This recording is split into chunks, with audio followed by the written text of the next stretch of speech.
Hello, everyone. Today is Wednesday, January 5th, 2022. Turkey keeps U.S. China on toes for lucrative arms market in Africa. This article is taken from the East African. Geopolitics, imports of military hardware, security, and COVID recovery topped the agenda in the most recent Turkey-Africa Partnership Summit held in Istanbul. As Turkish President Recep Erdogan sat down with a host of African leaders on December 18th, his country's military dealings with the continent was top of the agenda. The value of Turkey's arms sales to Africa in 2021 rose by 700% to $328 million from $41 million in 2020, according to data from Turkey's General Assembly of Exporters. President Erdogan said Turkey and African countries agreed on a joint action plan for partnership in peace, security, infrastructure, and trade. African leaders and Ankara adopted a joint declaration that committed them to further strengthen and deepen the cooperation in the interest of the states and peoples.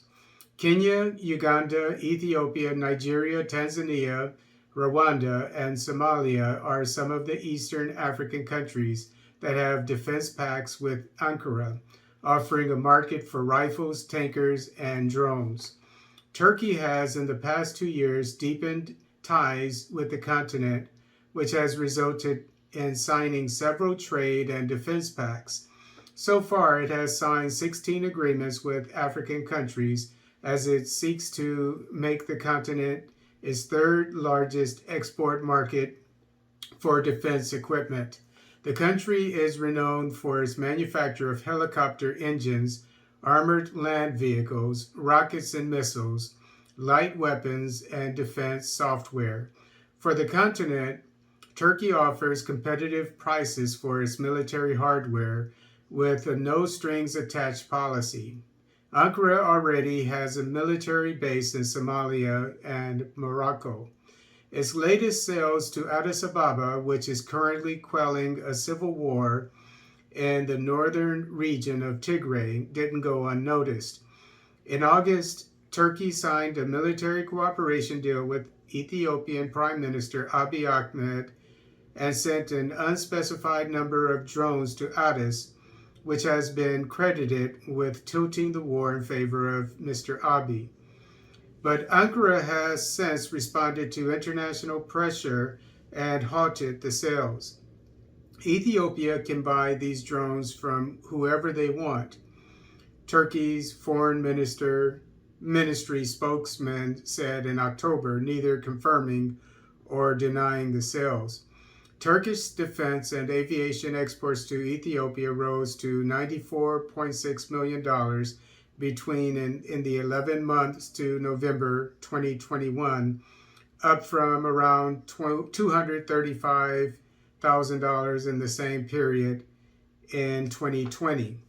According to figures published by the Turkish Exporters Assembly, sales to Angola, Chad, and Morocco experienced similar jumps. Everywhere I go in Africa, everyone asks about UAVs, unmanned aerial vehicles, President Erdogan said after his October 2021 African visit that featured Angola, Nigeria, and Togo. Already, Angola has shown interest in acquiring the drones, and Nigeria has bought targeting fighter aircraft pods from Turkey's latest defense contractor, Aselsan. The targeting fighter aircraft pods are weapon systems that hook up to fighter jets, and they are basically bombs that seek moving targets and that can hit them. For Ankara, successfully courting the continent means upsetting Russia, America, and China, which have been the dominant players on the African arms market, accounting for 3/4 of the continent's imports between 2015 and 2019, according to the Stockholm International Peace Research Institute, SIPRI. SIPRI's latest data shows that China's share of defense imports by sub-Saharan countries rose to 29% in 2019, from 12.1% a decade before. Beijing has since become the second largest arms supplier to the continent, behind the US, followed by Russia, with France and Germany also having a sizable market share. In East Africa, Uganda, Kenya, and South Sudan, are Beijing's biggest arms customers, according to security analysts. The African defense market is now of importance to China, as it has accounted for close to 1/4 of its global military exports in the past 8 years. Close to 2/3 of African militaries operate Chinese equipment, with close to a dozen new players emerging to supply this market. Their equipment is becoming more sophisticated. They can also be delivered at lower prices and far more quickly than that from other suppliers, said Joseph Dempsey, a research analyst at the Military Balance, a global defense think tank. The most important sector is the defense sector because this is a new asset. Turkey has pushed this sector a lot, especially drones, Federico Donelli, an international relations researcher at the University of Genoa, said. The TB2 Bayraktar model is in high demand after it was credited with swinging the fate of conflicts in Libya and Azerbaijan's breakaway region of Nagorno-Karabakh in the past few years.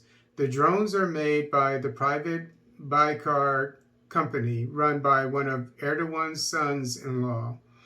Turkey's drones first made international headlines after Ankara signed 2 deals with the UN-recognized Libyan government covering maritime and security in 2019. It then swarmed the conflict zone with drones, stalling in an advance by rebel eastern forces backed by Turkey's regional rivals and paving the way for a truce. It cemented its drones' reputation by helping Azerbaijan recapture most of the land it lost to separatist ethnic Armenian forces in disputed Nagorno-Karabakh nearly 3 decades ago. Now Turkey, with drones, has more cards to play when they have to bargain with other countries, researcher Donelli said. This is a very good bargaining chip for Turkey. But the head of Turkey's Foreign Economic Relations Board, the NGO that hosted the October Forum in Istanbul, insisted the growing relationship was not just about weapons. We care about the defense sector and our relations with Africa, the board's head, Nail Opak, said. But I would like to emphasize that if we see the defense sector only as weapons, rockets, guns, tanks, and rifles, it would be wrong.